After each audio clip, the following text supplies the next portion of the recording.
श्री गुरु चरण सरोज रज निज मन मुकुर सुधारि। वरणहु रघुबर बिमल जस जो दायक फल चार। बोलिए सियावर रामचंद्र की जय। सिय राम मैं सब जग जानी, करऊं प्रणाम जोर जुग पानी। आइए, हमारी संस्कृति जो दुनिया में अद्वितीय है, श्रेष्ठतम है, उसका जो मूल तत्व है वो क्या है? एक दृष्टांत के माध्यम से इसे हम लेते हैं। सुंदरता किसे कहेंगे जीवन में? सुंदरता की परिभाषा क्या है? देखिए, पार्वती जी का जब शंकर जी हाथ देखते हैं नारद जी, तो कहते हैं कि सुंदर सहज सुशील सयानी। ये जो कन्या है ये सुंदर है, सुशील है और सयानी है। तो एक सौंदर्य है शरीर का और एक सौंदर्य है मन का, स्वभाव का, और एक सौंदर्य है बुद्धि का, ज्ञान का। उसी को हमारी संस्कृति सत्यम शिवम सुंदरम कहती है। शरीर का आकर्षण बाहरी है, शरीर सुंदर है, लेकिन अगर मन सुंदर ना हो तो जीवन में समस्या खड़ी होगी। और मन सुंदर हो और बुद्धि सुंदर ना हो तो ये जो तीनों सुंदरताएं हैं, मन की, शरीर की, बुद्धि की, जब तक ये तीनों प्रकार से व्यक्ति सुंदर नहीं हो जाता तब तक हमारा जीवन पूर्ण नहीं होता। आप देखिए, गोस्वामी जी वंदना करते हैं किनकी? कपिपति रीछ निशाचर राजा, अंग दादी जे कीस समाजा। बंदौ शब के चरण सुहाए, और अधम शरीर राम जिन पाए। वो कहते हैं कि रीछों के जो अधिपति हैं जामवंत जी, राक्षसों के अधिपति हैं विभीषण जी, सुग्रीव बंदरों के राजा हैं। कपिपति रीछ निशाचर राजा, अंग दादी जे कीस समाजा।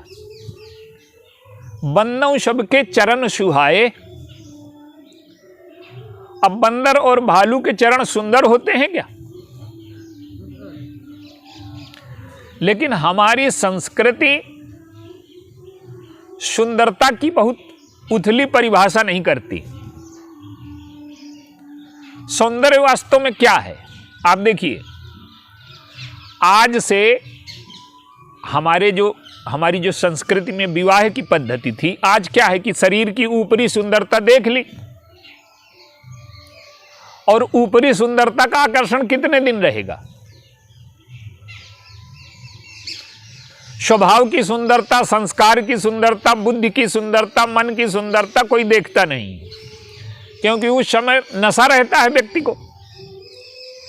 अब बाद में जीवन फिर बड़ा भार हो जाता है। तो हमारे जो बुजुर्ग हैं, एक विवाह की पद्धति थी कि सुंदरता हर जीवन के हर दृष्टिकोण से होनी चाहिए। शरीर भी सुंदर होना चाहिए, संस्कार उस परिवार के सुंदर होने चाहिए, मन सुंदर होना चाहिए। मन की सुंदरता है शील, और बुद्धि की सुंदरता है सत्य। और जो शरीर का सौंदर्य है वो क्या है? देखिए, एक सौंदर्य है सेवा में, एक सौंदर्य है भक्ति में, एक सौंदर्य है दूसरे को प्रसन्न रखने में। शरीर की जो सुंदरता है वो केवल आकर्षण को पैदा करती है। जब काम होगा हमारे मन में, एक बच्चे के बड़े भाई का विवाह हो रहा है, उससे पूछिए कि विवाह का क्या अर्थ होता है, वो ना बता पाएगा विवाह का अर्थ। वो 10 साल का बच्चा है, उससे पूछिए तो वो कहेगा कि शादी होगी तो नाचेंगे, गाएंगे, बढ़िया खाना खाएंगे, अच्छे कपड़े पहनेंगे। इससे ज्यादा वो विवाह का अर्थ नहीं जानता। लेकिन जिसका विवाह हो रहा है उसके जीवन में काम जागृत हो गया, वह विवाह का इससे ज्यादा गहरा अर्थ जानता है। वो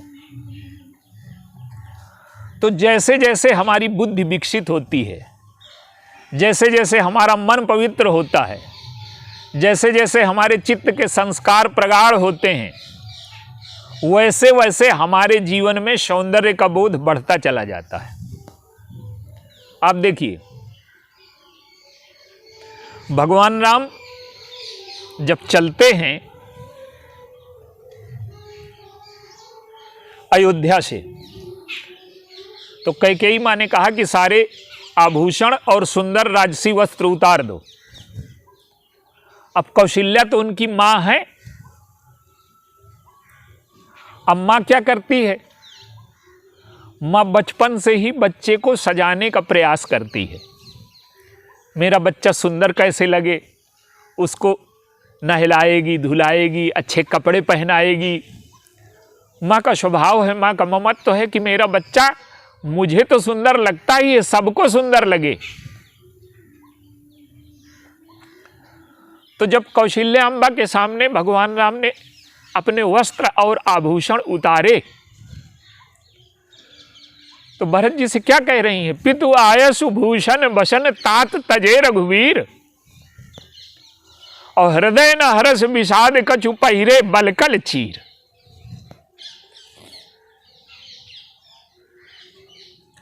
उन्होंने वस्त्र पहन लिए बलकल, और वो तो मां की दृष्टि है, लेकिन गोस्वामी जी की दृष्टि देखिए। गोस्वामी जी कहते हैं कि कागर कीर जो भूषण चीर, शरीर लस्यो तजु नीर जो काई। जैसे काई हटा देने से, काई अगर जल के ऊपर छा जाती है तो उसका सौंदर्य छिप जाता है, तो जैसे ये वस्त्र और आभूषण थे, तो इससे भगवान राम का सौंदर्य छिपा हुआ था। तो वस्त्र और आभूषण उतार देने से भगवान राम का सौंदर्य खिल गया। तो सौंदर्य वास्तव में है क्या? देखिए, भगवान राम के जीवन का सौंदर्य क्या है? एक तो शारीरिक सौंदर्य है जिसे हम काम से नापते हैं, और एक शील का सौंदर्य है जिसे हम सेवा से नापते हैं, और एक बुद्धि का सौंदर्य है जिसे हम सत्य से नापते हैं। तो यहां तीनों सौंदर्य मिल गए हैं। सत्य की रक्षा के लिए, पिता के वचनों की रक्षा के लिए राज्य त्याग का संकल्प प्रभु ने किया। और शील का सौंदर्य यह है कि मां ने, इन लोगों ने इतना प्यार हमें दिया, तो इनके प्यार का बलिदान, इनके प्यार का उत्तर हम अपने स्वार्थ से दें क्या? इनके प्यार का उत्तर अपने प्यार से दें। तो भगवान राम चले, तो गोस्वामी जी कहते हैं कि सुंदरता बढ़ गई। देखिए, हम जो सौंदर्य देखते हैं संसार में, और ईश्वर का जो सौंदर्य है, उसमें बड़ा अंतर होता है सांसारिक सौंदर्य में और ईश्वर के सौंदर्य में। भगवान राम, लक्ष्मण जी, सीता जी चले जा रहे हैं, तो गोस्वामी जी ने कहा कि सब चितवं ही मन मति चित लाई। उनको मन से देख रहे हैं, बुद्धि से देख रहे हैं, चित्त से देख रहे हैं, और आंखों से तो देखे रहे हैं।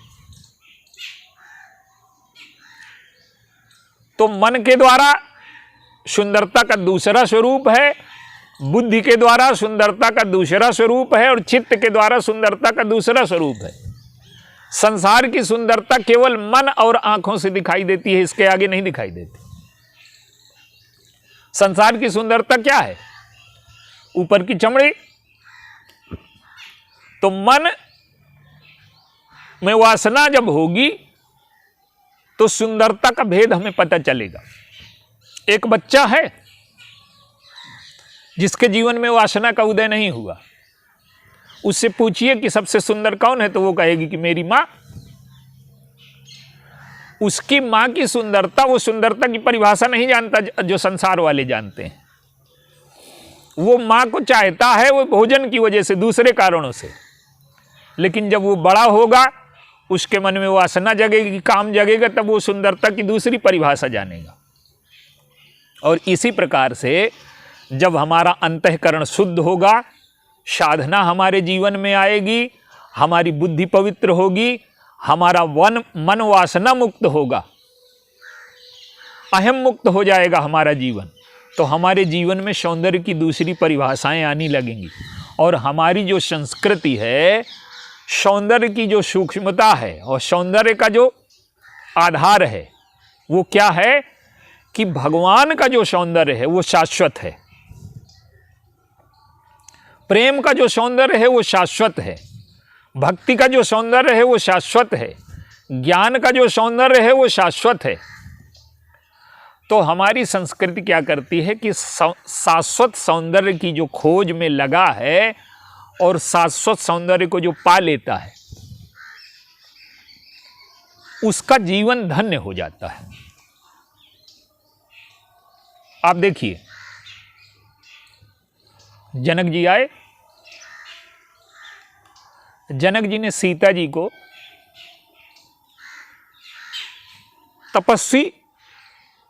तपस्विनी के रूप में सीता जी उन्हें दिखाई देती हैं, तपस्वियों के वेश वो वस्त्र पहने हैं। तो गोस्वामी जी संकेत करते हैं कि तापस वेश जनक सिय देखी, अभयउ प्रेम परितोष विशेखी।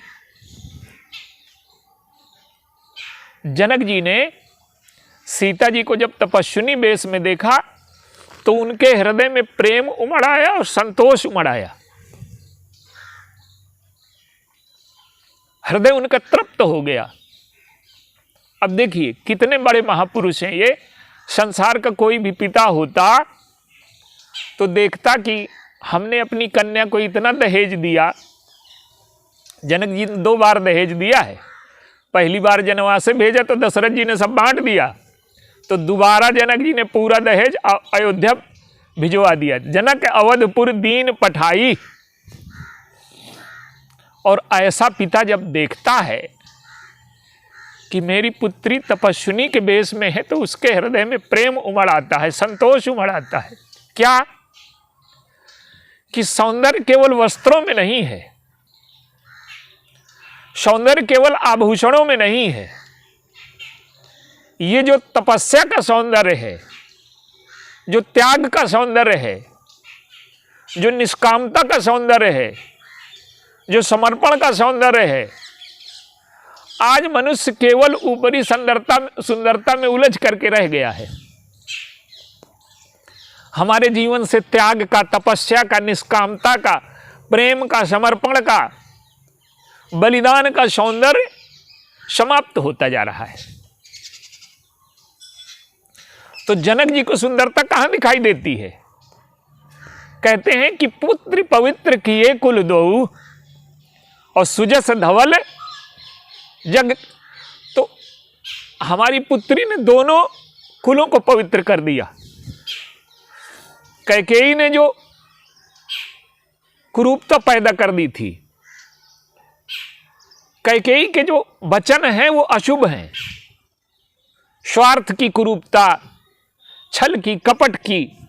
आज हम केवल शरीर की सुंदरता में उलझ गए, हमें स्वार्थ की जो कुरूपता है, छल की, कपट की, षड्यंत्र की, धर्म के साथ कैकेयी क्या कर रही हैं? कैकेयी ने सब कुछ कुरूप कर दिया अयोध्या में। लेकिन जनक जी कहते हैं कि एक नारी ने कलंक लगाया था और तुम भी नारी हो और तुमने त्याग तपस्या को स्वीकार करके दोनों कुलों की कीर्ति को बढ़ा दिया। तो ये जो सौंदर्य है, जब तक ये सौंदर्य हमारे जीवन में नहीं आता तो ऊपरी सौंदर्य किसी काम का नहीं है। और आप सुंदरता की जो सबसे गहरी परिभाषाएं हैं वो 2 दृष्टांतों के माध्यम से हम देखने का प्रयास करते हैं।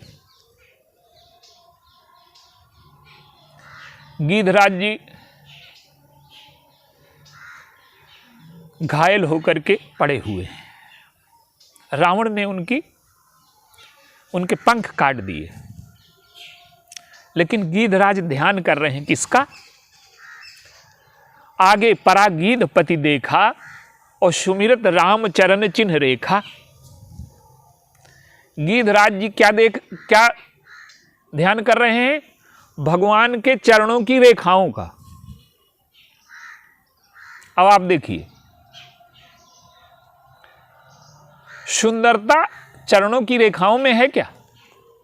भाई सुंदरता अगर देखनी है तो भगवान के मुंह का ध्यान करें, भगवान के भुजाओं का, भगवान के चरणों का। लेकिन गीधराज जी क्या कर रहे हैं? गीधराज जी ध्यान कर रहे हैं भगवान के चरण की रेखाओं का। अब आप देखिए, संसार में सबसे निंदनीय पक्षी है गीध। गीध अधम खग आमिष भोगी। गीध में कोई सौंदर्य है क्या? लेकिन गीधराज का सौंदर्य क्या है? गीधराज का सौंदर्य बोध क्या है? रावण सीता जी का हरण किए लिए जा रहा है। संसार में जो गीध की परिभाषा है हमारे शास्त्रों में जो दी गई है वो आज बड़े व्यापक रूप में दिखाई देती है। गीध कौन है? गीध वो है जिसकी नजर बहुत तेज है, बहुत दूर तक देख लेता है। पहली विशेषता है कि उसकी नजरें बहुत तेज हैं, दृष्टि उसकी दूर तक जाती है। और दूसरी विशेषता है कि बहुत ऊपर उठ जाता है वो। और तीसरी विशेषता है कि उसके पंख बड़े बलशाली हैं, पुरुषार्थी है वो। तो उसमें पुरुषार्थ भी है, ऊंचाई तक ऊपर उठने की शक्ति भी है और दूरदृष्टि भी है। लेकिन ये जो गीध हैं ये निंदनीय क्यों माने जाते हैं? ये गीध ऊपर तो उठता है, बहुत दूर तक का देख लेता है, बड़ा पुरुषार्थ है उसमें। लेकिन इस ज्ञान का, इस ऊपर उठने का, इस पुरुषार्थ का दुरुपयोग क्या है? वो सौ खोजता है, मृत मांस। माने रावण और गीधराज की तुलना क्यों की गई?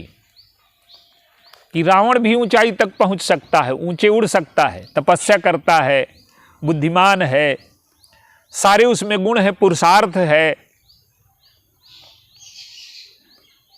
लेकिन वो क्या कर रहा है? वो भोगों की खोज में है और भोगों को किसी भी सीमा तक नीचे उतर करके पाने को तैयार है। तो गीध कौन है? जिसे हमारे ऋषियों ने, भोग तो बाद में त्याज्य हैं, शव की तरह से हैं, जिसे महापुरुषों ने शव की तरह त्याज्य समझ करके छोड़ दिया है। तो जिसका जीवन केवल स्वार्थ की पूर्ति में, भोग की पूर्ति में, शरीर की सेवा में केवल लगा है, वो गीध से आगे कुछ नहीं है। और रावण और गीधराज का संघर्ष क्या है? एक ब्राह्मण जो इतना तपस्वी है, उसके जीवन की कुरूपता प्रकट हो गई एक पर स्त्री के अपहरण में। और एक अपवित्र व्यक्ति, अपवित्र गीध अपने जीवन को पवित्रता की पूर्ति के लिए लगा देता है। सीता जी की वो जानता है कि मैं रक्षा न कर पाऊंगा, लेकिन रक्षा न कर पाए हम धर्म की, संस्कृति की, तो प्राण देने को तो हम तैयार हैं। रावण को कुछ देर के लिए रोक पाएंगे कि न रोक पाएंगे?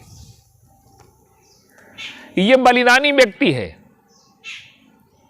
जिसने अपने जीवन की कुरूपता को सौंदर्य में बदल लिया। आज तक हम याद करते हैं, आदर के साथ हमारी संस्कृति याद करती है कि मुए मरत मरी हैं सकल घरी पहाड़ के बीच, और लही न काहू आज लव गीधराज की मीच। गीधराज जैसी मृत्यु किसी ने नहीं पाई। रावण क्या करता है? देखिए, रावण सोचता है कि ये बूढ़ा गीध जर्जर शरीर लेकर के मेरे भुजाओं की तीर्थ में शरीर छोड़ने आ रहा है। वो अपनी भुजाओं को तीर्थ मानता है, लेकिन वो तीर्थ नहीं है। भुजाएं तो तीर्थ तब बनेंगी जब भगवान की सेवा में लग जाए, भगवान के लिए चंदन घिसे, दूसरों की जो दूसरे अगर दुख में हैं तो उन्हें दुख से उबार लें, तो ये भुजाएं तीर्थ बन जाएंगी। दूसरों की सेवा में लग जाएं, भगवान की पूजा में लग जाएं, दूसरों की सहायता में लग जाएं, तो ये भुजाएं हमारी तीर्थ बन जाती हैं। लेकिन यही भुजाएं दूसरों के उत्पीड़न में लग जाएं तो ये तीर्थ नहीं बनती, तीर्थ के पाप बन जाती हैं। तो रावण की भुजाएं तीर्थ नहीं हैं, तीर्थ के पाप हैं। गोस्वामी जी ने बाद में लिखा कि काटे बहुत बढ़े पुण्य जिम तीर्थ के पाप। तो रावण की जो पशुता है और गीधराज का जो ब्राह्मणत्व है, इसका संघर्ष है। गीधराज पराजित होते दिखाई दे रहे हैं, लेकिन उनकी सच्ची विजय है। पंख कट गए, प्रभु उनके पास आ गए, और जो वो स्मरण कर रहे हैं प्रभु का, चरण की रेखाओं का, वो क्या है? देखिए, जब सौंदर्य की खोज गहरी हो जाती है, पहले हम क्या करते हैं कि जब भगवान का ध्यान करते हैं, भगवान की पूजा करते हैं, तो भगवान को कपड़ों से सजाते हैं, भगवान को भोग लगाते हैं, तो पहले ऊपरी आकर्षण होता है, और धीरे धीरे ऊपरी आकर्षण समाप्त होकर के आंतरिक आकर्षण आने लगता है। जैसे प्रसाद है, पहले प्रसाद में मिठाई, लेकिन प्रसाद की अंतिम वृत्ति क्या है? जैसे मीरा है और शंकर जी, मीरा को जहर का प्रसाद मिला और शंकर जी को, लेकिन भगवान उस प्रसाद में, उस जहर में शंकर जी को भगवान दिखाई दे रहे हैं, मीरा जी को भगवान दिखाई दे रहे हैं, श्याम सुंदर दिखाई दे रहे हैं। तो जो सौंदर्य का बोध है, जैसे जैसे सूक्ष्म होता जाएगा, तो गीधराज का सौंदर्य बोध क्या है? वो भगवान की रेखाओं में, दो कारण है उसके। पहला कारण तो ये है कि वो समझते हैं कि लक्ष्मण जी ने एक रेखा खींची तो रावण उसे पार नहीं कर पाया, तो अपने प्राणों को फटकारते हैं कि बिना सीता जी की खबर सुनाए तुम इस शरीर को त्यागना चाहते हो। तो एक रेखा खींच दी कि यमराज प्राणों तक न ले आ पाएंगे, हमारे प्राण न जाएंगे, तो भगवान के स्मरण की रेखा खींच दी, और जब भगवान के स्मरण की रेखा खींच दी तो उनके प्राण सुरक्षित हैं। प्रभु ने उन्हें गोद में उठा लिया, और गोद में उठा करके गोस्वामी जी कहते हैं कि जटायु की धूल जटान सो झारी, अपनी जटाओं से जटायु की धूल को झाड़ रहे हैं। भगवान राम कहते हैं कि कुछ दिन आप जीवित रहिए, आपकी सेवा करने। वो मृत्यु का वर्ण करते हैं। वो कहते हैं कि इस बूढ़े जर्जर शरीर को छोड़ करके, ये शरीर छोड़ूंगा तो मुझे क्या मिलेगा?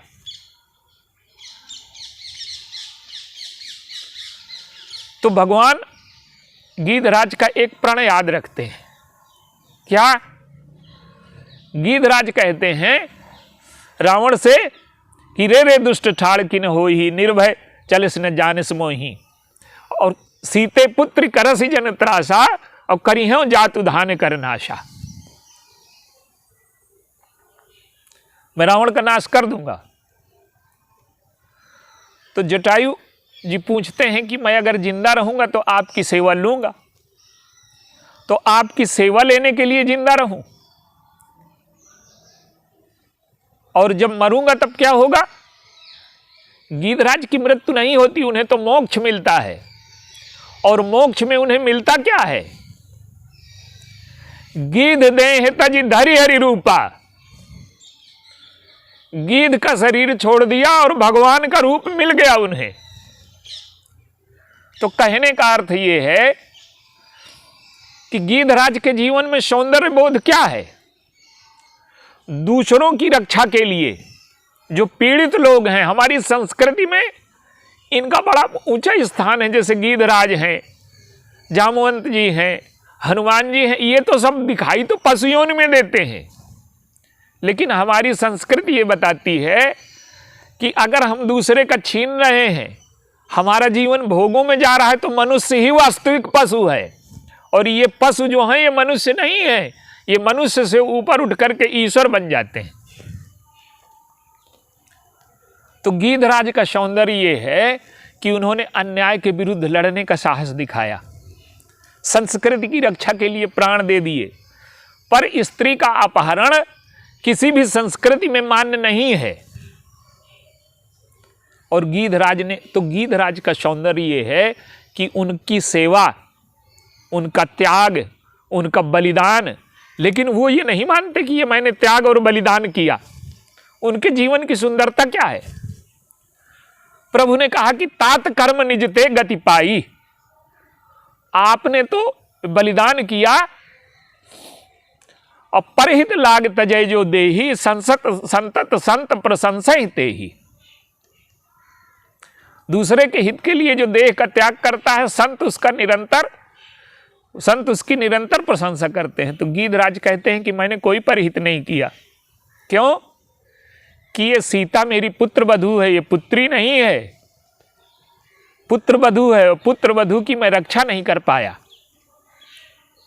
ये मेरे जीवन का सबसे बड़ा ग्लानि है, मुझे मैं उसकी रक्षा नहीं कर पाया, लेकिन मैंने संदेशा सुना दिया। तो कहने का अर्थ ये है कि जो मांस खाने वाला है, जिसे देख करके हम जिसे घृणा करते हैं, ऐसे गीध ने अपने जीवन को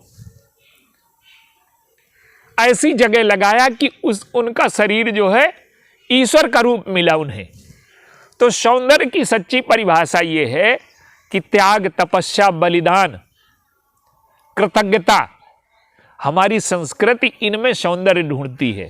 और जिसने जीवन को इसमें लगा दिया वो वास्तविक सौंदर्य के नजदीक पहुंचा।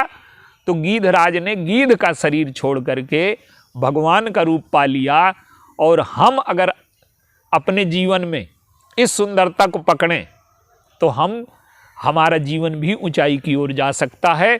तो हमारी संस्कृति ये संदेश देती है कि वास्तविक सौंदर्य शरीर का नहीं है, मन का है, बुद्धि का है, स्वभाव का है, त्याग का है, बलिदान का है, सेवा का है, समर्पण का है। जो इसमें सौंदर्य देखता है उसका जीवन सुंदर हो जाता है और उसको ईश्वरत्व का सौंदर्य मिल जाता है। बोलिए सियावर राम।